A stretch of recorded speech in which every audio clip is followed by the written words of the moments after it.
I used to watch this movie all the time as a kid. I don't think I ever watched the sequel, but I might watch it one day. I want to talk about this real quick.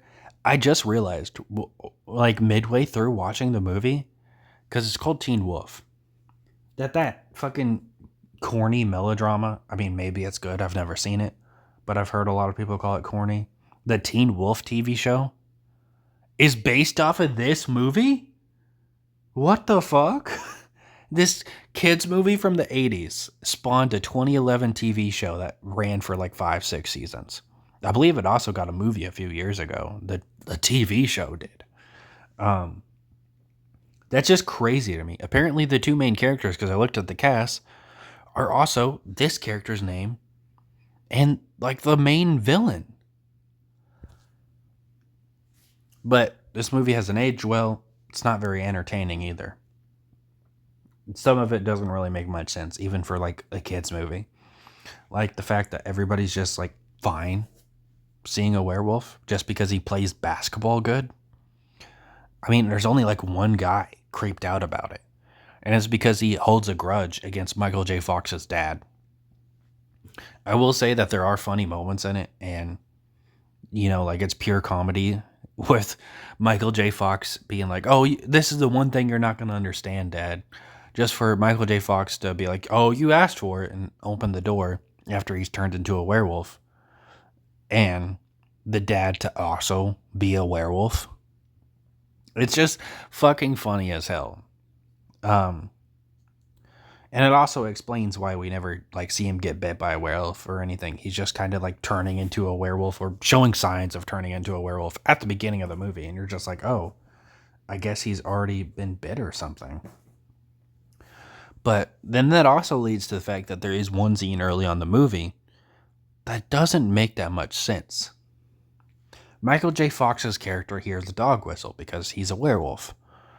And he's kind of like freaking out about it. He's right next to his dad, and his dad doesn't seem to be bothered at all.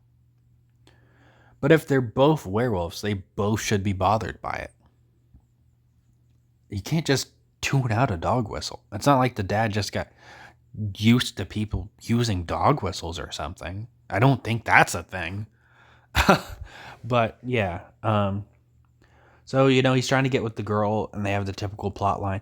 But his best friend, who's a girl, has been there this whole time and likes him. It's such a fucking generic plot line. I don't really care for it.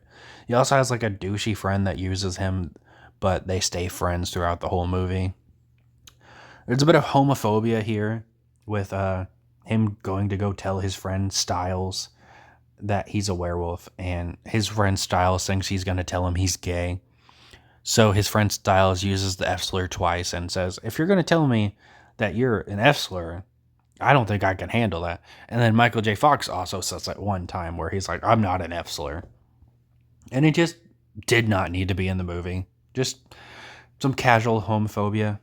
And the movie's PG, it's for kids, and I don't think they say a single cuss word like a lot of older kids' movies did, like Home Alone, where they say ass and damn, or other kids' movies. Instead, they're just like, we need to use the F slur. We got to use a literal slur. We're not going to cuss in this movie. We're going to use a literal slur. And then they're also going to imply that this girl wants to have sex with Michael J. Fox, and she does. But when he's like in his werewolf form, which is just all types of weird, the fact that she only seems attracted to him when he's a werewolf is also really weird, in my opinion. Um, and then also, she like has sex with him, but she was like, "Oh, you think we're dating?" Which I think is also very strange. And Michael has every right to think that they're dating. But yeah, she's like still with her boyfriend. She's like, "Well, he has the right to be jealous of us because we're dating." Well, then, what are you doing sleeping with him? Like what? She's defending her boyfriend for being jealous and shit. Like she still likes her boyfriend, but she's sleeping with another guy.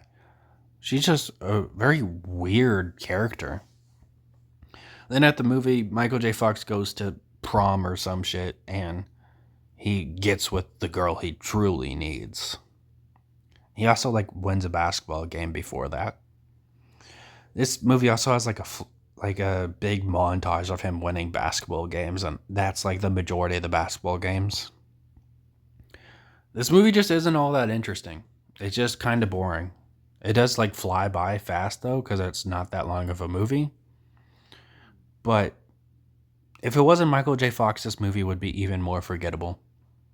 The only thing good about it is Michael J. Fox, and it still isn't that great of a movie. It's just kind of bad in my opinion.